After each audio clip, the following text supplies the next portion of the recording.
This is the story of a bold and charismatic rising figure in the field of business immigration law. He graduated magna cum laude from Case Western Reserve University in 1999 and earned his Juris Doctor degree from Temple University's Beasley School of Law in 2008, graduating first in his class. Since then, he has worked tirelessly to obtain visas for a wide range of individuals, most notably company startups and professional workers. He has been recognized as a 2025 Best Lawyer for the third year in a row by the most respected peer-reviewed attorney ranking organizations in the United States. He's also an adjunct faculty member at Temple University Beasley School of Law, named the Best of the Year in 2020, and regularly writes for academic journals. This is the story of Jonathan A. Grode. Mr. Grode, welcome to the podcast. Oh, thanks, John. I'm happy to be here. And that was a heck of an introduction. So I appreciate it. Thanks, man. Of course, it's a pleasure to have you on. Now, just to get started, what initially made you interested in the field of immigration law? Um, I mean, there's a bunch of different ways to think about it or look at it. I mean, when you're finding your calling or what you want to do professionally, you draw influence from a lot of places. But if I had to look at a specific memory or moment, um, it really relates back to an experience I had as a child. My father passed away when I was a kid, and my mother, when I was a teenager, had me work at Fox Chase Cancer Center, and like because he passed away from cancer. And there, I had the opportunity to volunteer in the pathology department, and the doctor that selected me, he was um, he was from Nigeria, and whilst I didn't really find a passion for medicine, the interaction I had with this guy sort of changed my life. I was very upset at the time about what had happened, and he had lost his father when he was a kid. And he found salvation in his work to pursue medicine. He was a very pious person, he was very religious, but he was able to overcome it. And he said something to me that I'll never forget, and it was, people will feel sorry for you and people will feel bad for your situation, but at some point, only you can change you. Only you can affect your outcome in your life. And it was like an inspirational moment for me. It was something that I'll never forget. And it really emphasized the fact that this is somebody who came from nothing, who didn't have a parent just like I didn't, who was able to put themselves through school, able to rise up and come to the United States, to pursue medicine and have a career in a field that he dreamed about. And he did it through hard work and dedication. And America provided that opportunity. And I became very fascinated in culture. I became enthralled in the journey to the United States. And it sort of sparked, even though I wasn't in college yet, I was still in high school, it sparked this fascination with trying to understand the world. I mean, that's the cool thing about doing immigration law. You get to talk to people from all over the world every single day. You hear different cultural perspectives. You hear things that you wouldn't hear in any other profession. And it's something that even though today, like I run a firm and I do all this stuff, like at its core, I think it's incredibly cool to help people pursue the American dream. I believe in it. I believe in it, and I like to be a small part of that dream for lots of people. So it's incredibly fulfilling in that regard.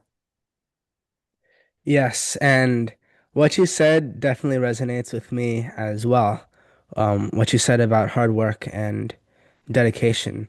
Um, but there are many different jobs or careers you could have pursued with Mhm. this mindset. So why would you choose this one in specific? Was it just because he was from Nigeria? No, I mean, like I said, it sparked a fascination.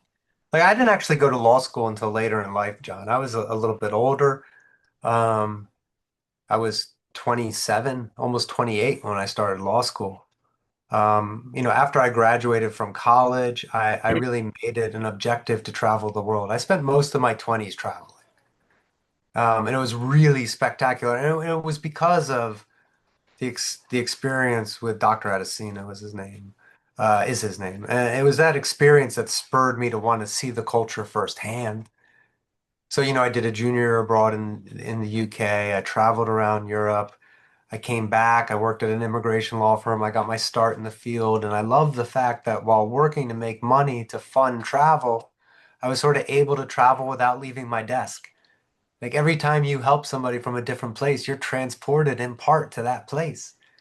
It's like the moments in between you're doing the work where you get to learn about a person or hear a story of their hometown that like gives you that same feeling and excitement of actually going to a place yourself. So I made it a point. I worked at law firms as a legal assistant. I saved as much money as I could, and I would just travel. I went to Southeast Asia. I've been to Thailand, Laos, and Cambodia. I've been through China. I've been to Fiji, Australia, New Zealand. I've been to Malawi, and it's these experiences that I draw on as a lawyer. So when it came to finding a profession, as I kind of alluded to, finding something that would allow me to continue this passion of traveling and cultural interaction led me to a career in immigration law. Yeah, well, it sounds like this career was made just for you. Um, you mentioned that you've had many experiences while traveling abroad. Do you care to mention just one that you found very significant that like you go to whenever somebody asks you for like something you can remember? Yeah, that's a really good question. I think my favorite travel experience from a cultural immersion perspective was actually going to Fiji. Fiji was a spectacular journey for me. And I remember flying into Nandi and arriving like as a backpacker, as a solo traveler, you get accosted by people trying to lure you to their various resorts for backpackers. And instead, I was like, that's not the Fiji I want to see. I want to see the Fiji of Fiji. And I walked right out of the airport to the bus station. And I bought a bus ticket to the nearest town called Latoka. And I just set up shop in a small motel or hotel. And I walked around the village the next day and I was down by the markets. And I met these kids from a village called Natawarau, which is like an hour away. And they invited me back to their village. And I tell you, man, there was no road there. It was just a railroad track for the sugarcane. There was no running water. And this like village embraced me. And I ended up staying there for weeks as their guest. And I learned how to spearfish. I learned how to cook fish on an open fire. Um, I learned about kava, which is like a ritualistic type of thing there. And the reason why I remember it so saliently is because I had removed myself from most of Western asphyxiations. I didn't have a job. I didn't have a girlfriend. I didn't have any debt. I was just there. I was existing. I was rich in time and poor in connections. And I sometimes like reference that period to now when I am poor in time and wealthy in, the way that I interact and work with the world. And this like juxtaposition is something that I hearken back to often when I think about our place and roles in this world. I guess it's a little philosophical, maybe a little hokey, but it was like definitely a very impactful experience. I also appreciate the fact that the Fijians don't necessarily measure wealth in terms of money. And I think that that was a big thing. It's about community, it's about being together, it's about laughing, spending time together, interacting, telling stories, breaking bread. Um, yeah, it was just incredibly remarkable experience. They speak English there as the primary language, and I think that aided my ability to really interact and mingle. Seeing this culture so different from the one that you knew at home, being the Western culture, in which ways did this experience affect how you live your life right now? Well, I like to think it gives me a lot of perspective. I think it keeps me appreciative of what I have and what we've been able to build. I think it also lets me know that you don't need a lot of these things to have a fulfilling life and existence. Um, it's very interesting though, because recently I had the honor of reconnecting with Fiji. I was named the honorary consul of Fiji to the Philadelphia region. Um, so now I'm like reenacting with Fijian culture quite a bit. So that's also been a very fascinating experience because now I'm like Hmm. recalling these things that happened over 2 decades ago. Um, so that's been a very Wait, rewarding. so exactly what role do you have right now? So it's like it's a diplomatic position. It's called honorary consul. It's essentially like I help represent Fijians who happen to be in the United States. And usually these honorary consul positions are for countries that have far more population in the United States than Fiji. But it also makes the role a little bit more impactful because they rely on me for like legal guidance and things like that. But it's I was picked out of all the candidates, I think in part because I had such a salient experience there. And it's cool. It's cool. I got to go to DC and hang out with the ambassador, and it was quite a thing. But so yeah, that's a new thing. That's what like within the past couple of months I took on that position. Um, but again, it's just like you'll see like as you life is pretty spectacular in the fact that like if you look for them, there's a lot of poetry. There's a lot of themes that run through your life. You can pick these sort of high notes and string them together into like a very beautiful story. And I think that when you ask like what does that experience in Fiji do, it's this mark in my life of understanding and realization of a different type of people and a different type of priorities. And just because those priorities aren't the same ones that I hold today, it doesn't mean that you can't maintain some of the lessons and appreciations from that.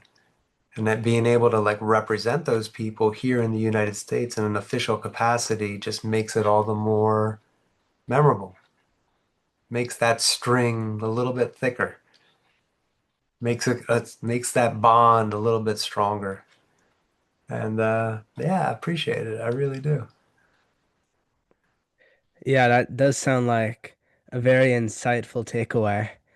Now you mentioned that during this time while you were traveling, you had been saving up some money. Yeah. What exactly were you working as during this time? I was working at immigration law firms as a Oh, legal really? assistant. Yeah, yeah, yeah. I've been working in the legal immigration field since 1999. It was like my first job out of college. I was very lucky to work at a wonderful firm right out of school. It gave me a skill set, it made it transferable. And then from there, I worked at another law firm in London doing the same thing and saved some money and was able to go traveling. I've always been involved in immigration law in one way, shape, or form since I graduated from college. Hmm. And now you could have just continued this path of just like working, saving up money, and traveling, couldn't you? But Yeah. instead you decided to go to law school. Why Yeah. did you decide to do that? Um, it's a really good question. I mean, what triggers us to make these decisions and change behaviors? It's like a fundamental thing, right? I Yeah. remember being in Fiji. So I went Fiji, Australia, New Zealand. And then I remember being back in Fiji again before coming back to the United States. And I was in that same village. I was doing that same thing. And I'd been on repeat like the same day over and over. And I remember like waking up and saying, I'm a little bit bored. It, I was going to go to law school earlier, John. Oh. I mean, God, I tell these stories and it's so funny that you're pulling these things out of my life because I don't talk about this stuff very often. But after I had worked in London and finished like a trip around Southeast Asia, the guy that owned that firm in London had an office in New York, and he offered me a job at the New York office. And I was like, you know what? I'm going to take this job and I'm going to like go to law school. That's what I decided. And I had to go to law school at night because I had to, pay for it myself. So I was going to go to law school. My first day of working in Manhattan was September 11th, 2001. I kid you not. That was my very first day. I had moved to Brooklyn the day before. I had moved to Brooklyn the day before. I was living in the basement of this flat. I rented a single room in Carroll Gardens. I had bought myself a brand new pair of Payless shoes for my brand new job, and the terrorist attacks happened. And like I didn't know anybody in the city really. Like I was at a loss. I walked back to Brooklyn that day, and on that walk back, I said, "Life is too short. I am not ready to go to law school." And that's when I decided I was going to take one more big trip. So I had had the thoughts of going to law school for a while. I mean, at the end of the day, I wanted a promotion. I wanted to be able to give legal advice. I didn't want to just be an assistant. But I pushed it off because of this recognition of how precious existence is. And I felt like there's only a certain place and time that I felt comfortable in my own life for solo travel. And I was like, I'm going to take this one last trip. On the tail end of that trip, after day, being kind of the same, I was like, I'm a little bit bored. I think I'm ready finally to go to school. And yeah, I made my way back to Philly. I got a job at a firm. I only applied to one law school, Temple University School of Law, because it had a night program and it was the best deal for tuition. It was the best value because I had residency in Pennsylvania. And I remember the last day that they were accepting applications, I slid my application under the door of admissions and I was admitted into the evening program. And for 4 years, man, I worked harder than I had ever worked before. I was working full time during the day and I was going to school at night. And yeah, the rest is, as they say, history. But that is actually what drove me to law school. If you, Hmm. since you asked that question, well, a very long answer. I'm sorry. No, I love it. I love these explanations. Now you said, of course, that you were working super hard during Yeah. all these 4 years. Did you ever feel like quitting or something like No, that? you know what it is, and I say this all the time. Like, I fell in love with the law, man. I fell in love with it. I loved law school. Law school was like surprisingly, unexpectedly, incredibly creative. I never knew how creative the law could be. I really didn't get it. Like, I've always been sort of into the arts and like filmmaking and playing music and like writing songs. I like creativity. The law is creative. You have a point you're trying to make. You have these different tools at your disposal, regulations, interpretations, case law, and you have to apply them to the situation to make the point and the ultimate argument where you're trying to get to. There's no two ways to put together an argument that are exactly the same. You can construct them the same, you can have some of the same ideas, but it's never going to be the same. There's lots of right answers, there's lots of wrong answers, there's lots of answers in the middle, and I like that. I like that. You want to win or don't win. That's binary. How you get there is infinity. I don't know what you say, infinitesimal, right? It's there's a unbelievable combination of possibilities that you can get you to that same point. The law is incredibly creative. It's like a puzzle. And like studying the law to me was not particularly challenging. I was at the right place in my life doing the right thing at the right time. I was mentally ready for that academic adventure. And I think the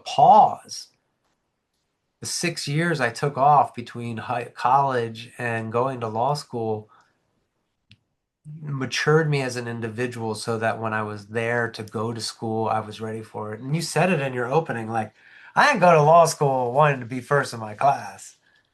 I went to law school wanting to get a promotion. I didn't want to be a legal assistant anymore.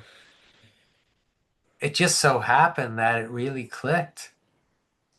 It really clicked. It was just one of those things, man. Like I was made for it. Now, in reality, I couldn't practice any other area of law but immigration. I don't really like the adversarial nature of law, which is kind of interesting. I like the academic side. I like thinking about the adversarial nature, but the actual adversarial competition nature of law, most areas of law doesn't really sing to me as a person. And could you please explain what exactly this adversarial side means? So, like, let's say you do civil litigation and you represent a company. You're trying to beat the other company that you're up against, right? Or if you're doing divorce law and you have a, you know, can a cantankerous sort of divorce setting, you're trying to get more for your client than what the other side's getting. It's two people going up against each other, like butting heads, right? Immigration is a beautiful thing. Like, let's take this administration out of the equation for a second. But I believe in immigration. I believe that when we bring a researcher, a scientist, an artist, an entertainer, an athlete, a tech worker, an innovator, an entrepreneur to this country, we are making this country better.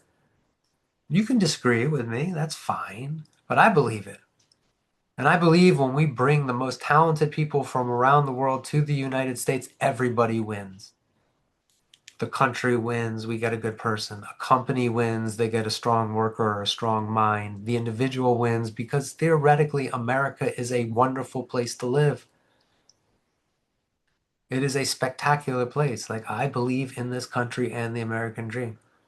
I believe in immigration. I believe we are stronger because of our differences, not in spite of them. That's what makes this place special. And from that perspective, it's not adversarial. If you do your job right and you win a case for somebody, then everybody wins. Everybody wins. And that's why it's so beautiful.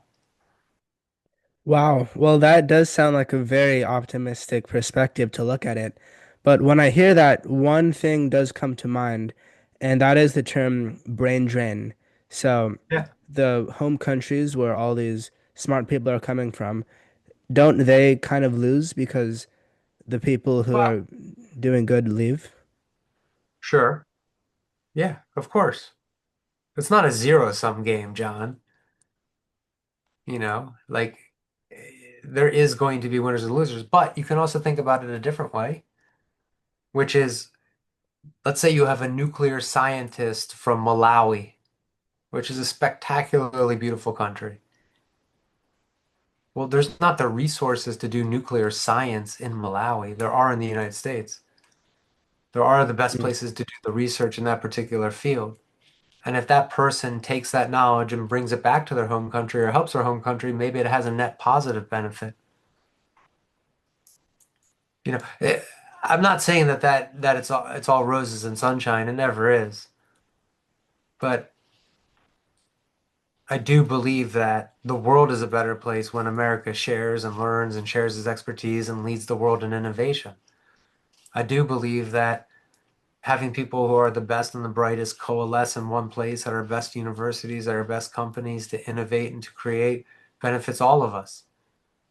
We're going for a little period of time in the United States of readjustment and confusion and challenges when it comes to the ideological method that we use to populate this country. I'm not ignorant of the fact that we have an administration that is severely hurting this concept of the American dream. And my job has never felt more adversarial than it does right now. I do feel like the government doesn't share that same importance and vision of immigration to this country that it has for decades. And I do find that to be highly problematic. So, yes, a position and a field that should be as non-adversarial as possible has certainly taken on a different tone in the past year or so. While we have to respect on some level that this is what the country voted for, I don't necessarily think that the general population understood to what extent it meant when they casted their votes. But until we have an opportunity for change through new elections and new midterm cycles and new Congresses, then yes, for this period of time in my career, I'm prepared to be adversarial. Now, you mentioned that you think the general public doesn't really know what their vote means for immigration. What Well, exactly do you think that they believe? I think fundamentally the administration promised immigration enforcement for criminals, for people with final orders of removal, for the individuals that were detrimental to society. The reality is that this administration might say that they're looking and putting a focus on those people, but anytime they encounter anybody that doesn't have status, they're working to remove them from this country. They're working to dissuade people from moving here. They're working to undermine our universities and our foreign student populations, the H-1B program, and the pursuit of green cards. Whether it be removing temporary protective status or now stopping all individuals from 19 countries from being able to become citizens because of one act. The pain that it's had on multiple people in the immigration process is so palatable and real and so indiscriminatory in its application that it's far beyond what I think most people expected. I think he's gone too far on the mandate that he perceives that he has. You know, you have stories of people that make kebabs in Collingwood, New Jersey, who are in their 70s being picked up, or even US citizens who happen to look or sound with an accent being detained, or Korean businessmen in Georgia being detained for 5 days without the ability to have their proper documentation shown to the government. It's too far. People being whisked off the street in the middle of the day, this is something that we never thought we would see in this country. It's gone too far, you know. I don't think most people would agree with that. I could be wrong. You know, this country never ceases to surprise me. And it is truly a contradiction almost every day between what some of us think and what others of us do. But I like to believe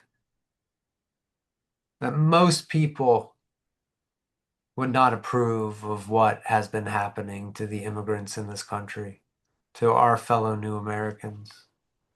Now that brings up, or did you have anything else you were going to say? Nah, that's about it on that one, brother. I have one question for you, and that is if you could do anything to fix this situation, like let's say you were in power for one day and any changes you made to immigration would be permanent for like another 10 years. Eh. What would you get started on first? Oh, geez. I can only do one thing and I only have one day. Is that the question? No, Okay. you can do like anything you want, but you Uh, only have one day to do it. all right. Well, I would attack the undocumented population situation. I mean, I frankly, anybody who's been here for an extended period of time, I would just give them a pathway to citizenship. I mean, if you've spent more than 10 years in this country, you might as well call yourself an American. You deserve to be able to stay here. I just think so. But John, that only addresses the effects of our immigration policy. It doesn't look at the cause. And the reality is we don't really have visas available for people with low skills. We Hmm. don't have dishwasher visas. We don't have home health aid visas. These migrants that are coming and crossing the border for economic advantages, they don't have a way to do it legally, and there's no way for employers to do it legally. I would make a simple, easy to get, low skilled visa classification. And if individuals were to violate that rule or if employers were to take advantage of it, I would be very aggressive in enforcement. But we can do what we want with the people without status from an academic perspective. Like I said, I fundamentally believe they have a right to stay at this point. But until we address the reason why they're coming and provide an actual legal mechanism for them to be here, the situation will permeate. So that is definitely one thing that I would do. I would adjust the system to make it equally as privileged for high skilled labor as it is for low skilled labor. We need those workers in this country. These are jobs that Americans fundamentally don't want to do. Secondarily, if I had more things, and these are some technical things, I would get rid of a lot of the quotas. I think the market can dictate how many visas should be issued a year. I would put better safeguards and protections in for US workers when it comes to wages and abusive employers. So there's, but that's the fundamental issue of the people without status. What causes all of the political consternation could easily be fixed. Well, give me a day, John. Give me the keys to the car for 24 hours. I'll make some good changes, I promise. Now, you said that right now there are no possible way for low-skilled workers to enter the country. Has it always been this way, or Not always, but since the 50s, pretty much. and why exactly has there been this change where low-skilled workers cannot really immigrate into the country? Oh, I mean, there's a lot of different reasons, and probably that would be a podcast in and of itself. Um, but let me answer your question a different way. This is a situation that's need fixing for decades. This is not a new problem. And both parties, Republicans and Democrats, are at fault. They've both had power, they've both had Congress, they've both had the opportunity to change it, and they haven't for a variety of reasons. There's been attempts for comprehensive immigration reform in 2007 and 2013. But the reality is we haven't had any meaningful changes to our immigration laws since 1986. That is beyond a failure of one party. That is a failure of the American people. We have not had the will to address this issue, and because of that, it is going to continue to permeate for the foreseeable future. What recent immigration changes that this administration has made has had the greatest impact on your clients that you've seen with your own eyes? Well, I do primarily employment-based stuff. I think some of the interesting changes from this administration are more centered around policy adjustments that are effectuating behavior. I think what's fascinating about this government, and I think they do it particularly well, is they have an ability to make proclamations and policy decisions that may or may not stand or may be loosened or turned up, but start changing behavior. So, for example, if you have Harvard losing its ability to issue student visas, but they're able to get injunctive relief like the next day, whereas people only hear about them losing their status and they don't know that the courts gave immediate relief, leading to 20% less enrollment in US colleges and universities. Or the $100,000 H-1B fee, which I think will be struck down, but as it currently stands, is dissuading people from hiring H-1B workers. So it's things like that that I find fascinating about the administration, but at the same time, like extremely challenging. Can we move back to your personal life story? Yeah, whatever you want to talk about, brother. This is your time. Oh, yeah. So after you finished law school, what did you get to work on immediately afterwards? After law school, well, for me, after law school wasn't too much of a change because I had already been, I like literally worked a full-time job. So, for me, it was almost like a relief because I only had to do the job. I didn't have to study at night and do additional work. So for me, it was like quite a boon. Like it was a real benefit. Um, I don't think others are quite as fortunate in that respect to like, you know, really I just kept doing what I was doing. It almost felt like a sense of relief being out of law school. I think the big difference though was once I became an attorney and being able to develop my own clients and have my own ideas on giving advice and guidance, that was really amazing. Having my first consultations and just telling people what I thought myself, like that was very rewarding and spectacular. So those things were particularly enjoyable for like the first bit. But honestly, man, like, when you do 4 years of night school and you're working full time, uh, like finishing and becoming a lawyer, that was like nice. That was nice. It was almost like a vacation. Came up to me, he's like, "Ah, Johnny, I'm so proud of you and everything you accomplished." And I was like, "I'd like to thank all the friends I used to have." It was a big time commitment. Like I was like working and studying all the time. So that's what I mean. Yeah, I loved law school, but sure, I was done after 4 years. That was enough. That was enough. Now, of course, right now you have your own law firm, is that Yep. correct? Yep. When exactly did you start your law firm? I actually partnered with Green and Spiegel, which is a Canadian immigration firm that was founded in 1962. I opened their US offices in 2012, with two offices, one in Philly and one in Providence. And we've grown it from there. Now we have nine offices under my purview, 25 lawyers, 125 staff. So it's gotten pretty big as far as immigration firms go. Yeah, so I'm quite proud of the growth, but it was partnering with the Canadians that really allowed me to offer a different type of solution than other employers because not only can we do US immigration law, we can do Canadian immigration law. And that was a big selling point for the practice. Hmm. And while researching you, I'm pretty sure I heard that name. Was it Spiegel and Green? Green and Spiegel, yep. Green and Spiegel, sorry. Did you used to work for them before you started your own immigration law firm? Well, that I started their US offices, and that's what I've always been doing. So I'm the managing partner of Green and Spiegel now. Oh, okay. Yeah. And exactly how many years after law school did it take you to I do this? started this 4 years after law school. Hmm. So Now, how did you feel when creating this? Did you feel like overwhelmed or did no, you? I mean, that's a great question. No, I love business. This is a good. I really love business. I love the business of law. Oh, tell me about that. You haven't talked about No, business yet.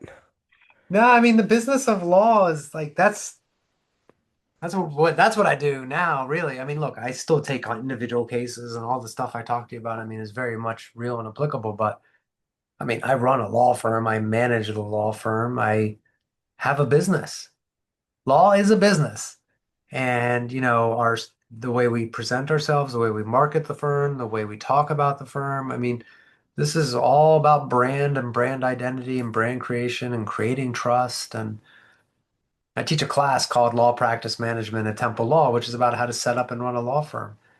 And it goes through everything from, structure to workflow to how you build your cases, how you run the firm. So it's a huge area of consideration in my day to day. I like to say sort of I direct traffic during the day and I do legal work at night.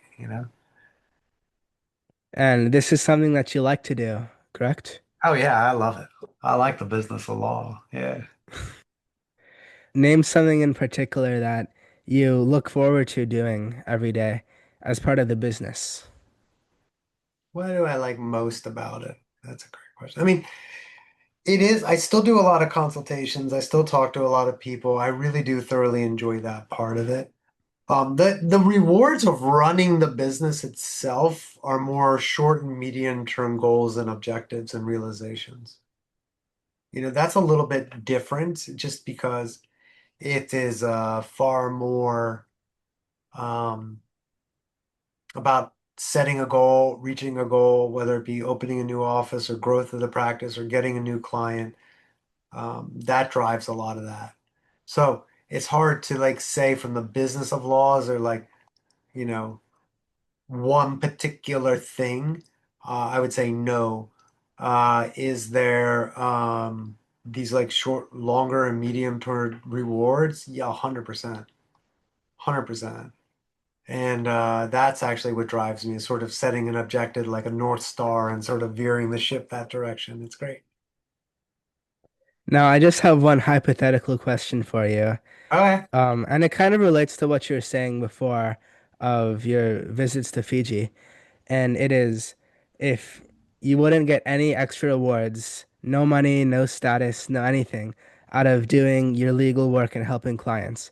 And the only satisfaction you gained was out of like cracking a difficult case or helping like some people.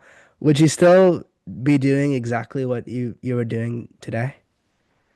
I mean, if I wasn't making a lot of money doing it, or Yeah, if I wasn't making you wouldn't make any money doing it. And money. you would, I mean, Well, I mean, okay, you have to like sustain an existence on some level. What if I was making far less okay, money? I want to fine. make, Yeah, yeah. just barely enough to sustain life. That is a great question. Would I still be doing what I am doing? Um, Basically, like, is just the satisfaction of doing the work enough to yeah. continue doing it? I mean, if I'm being honest with you, I don't know if I'd be doing it. I'd like to think I would, but at the end of the day, the businessman in me would probably try to find something more lucrative. I don't know. I'm trying to be real with you, John. That's a tough one. I mean, look, do I love what I do? Yes. But there's some people who will sacrifice everything for this. I don't know if I'm one of those people. I've met some really spectacular humans that do a lot of amazing nonprofit work and like dedicate their lives to helping people. Public interest law, like they're some of the real champions and heroes in this world. Those people are exactly what you talked about. Would give everything they have for the mission and the mission driven. I think I'd be lying to you and to myself if I said I was like truly one of those people. I respect the hell out of those people. I think they are great. The people that do all the pro bono and work for the nonprofits and, make a third of what they could make at a private practice. Spectacular humans that should be applauded and championed. I don't know if that's me. I don't know if that's me. I got to be real with you. I think I like the business side of it a little bit too much at this point. You also mentioned that you now teach at what was it? The Temple University Beasley School of Law Yeah. at one course for it was like starting your own law firm or marketing your own law firm. Um, what inspired you to take up this new opportunity at law school? Um, I mean, it was sort of thrown at me in the opportunity to start teaching the business immigration law class, which was what my field was in. And like, I love teaching. I love public speaking. I like educating. I like being in front of a classroom. It jazzes me up. I enjoy it a lot. So, teaching is one of my great joys. I really enjoy it. I teach one class each semester. It's one night a week. It's not a lot of taxing on my time or my family time. And I find it incredibly rewarding. So, yeah, Well, that's great to hear. Just based on our conversation so far, I wouldn't doubt that you would be a good teacher. thanks, brother. I appreciate that. Yeah. Now moving on. What's one hot take you have on immigration law that you would like to share? Oh, Um, hot take, hot take. I mean, like, hot take on immigration law. Okay, let's see. I think I can give you one. I mean, one of the struggles with what I do for a profession is that it sometimes feels very arbitrary. It sometimes feels like my wife's a doctor. She deals with the rules of nature, the way people in biology reacts to certain things. Like that is nature's laws. I work with man-made laws. I work with stuff that people make up. It's fiction. Just like we were talking about creativity, it's all fiction. It's all the creation of somebody's mind, right? And like what we've seen with this administration is you can believe something to be true your entire professional career and they can take it away with the stroke of a pen. And that arbitrariness to the way the laws are created and enforced, oh, creates a sense of dread in some respects. Yeah, so it's a hot take because, we do value the importance of what we do. But something like everything that you like remember and recall and like what you believe to be so can be taken away. We live in a world of man-made constructs as attorneys. It's the rule of man, not the rule of nature. And I find that to be, in some respects, somewhat